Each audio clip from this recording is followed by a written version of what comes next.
In 1999 AB5, we have this function that is even and continuous on the closed interval from -3 to 3. So we have to pay attention to the fact that it's even, which means that it's going to be reflected over the y-axis, and it's continuous. And the function f and its derivatives have the properties indicated in the table below.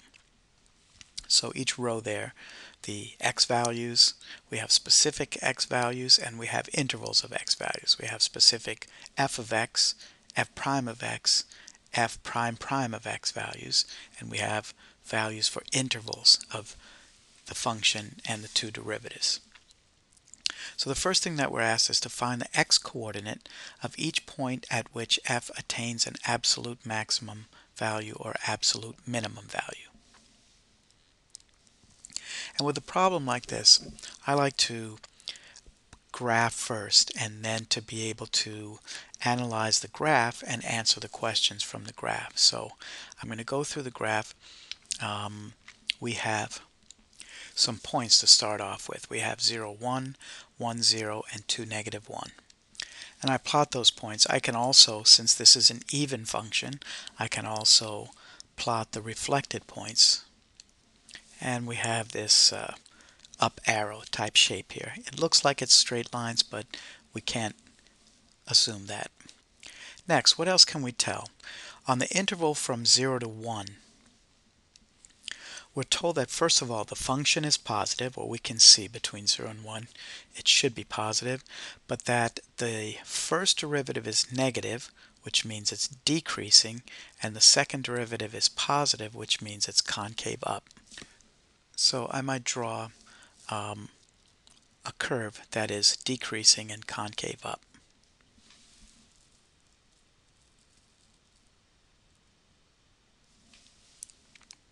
And I connect that from 0 to 1. Now at the point 1, we're told that the first derivative is 0 and the second derivative is also 0.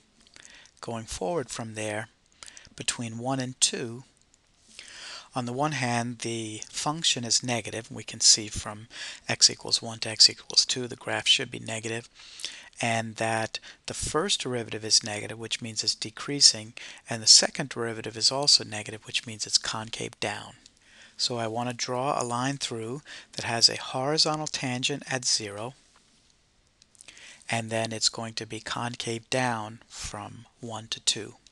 And I just make a note of that under the table. It should look something like that. And then at x equals 2, the derivative, first and second derivative, are undefined. Since the graph is continuous, then we would either expect to have a sharp turn there or to have a vertical tangent. If we look further to the interval between 2 and 3, we're told that the curve should the actual function is negative, so we're going to be below the x-axis, but that the first derivative is positive, so it's increasing, second derivative negative, concave down. So we have a sharp turn at x equals 2, and the graph rises, increases at a decreasing rate, but never hits the x-axis again. And we can reflect this over the y-axis now, and that gives us our graph. So at this point we can begin to answer the questions. Find the x-coordinate of each point at which f attains an absolute max or absolute min. And so we have an absolute maximum at x equals 0, absolute minimum at x equals -2, and at x equals +2. So for part B, find the x-coordinate of each point of inflection. Well, if we label the concavity of the curve there, we can see that the concavity only changes at x equals -1 and x equals 1. And that does it. So finally, and since it did ask for a justification, I'll simply write it happens when f prime prime changes sign, that is when concavity changes. So that does it for this problem, and we'll wrap up here.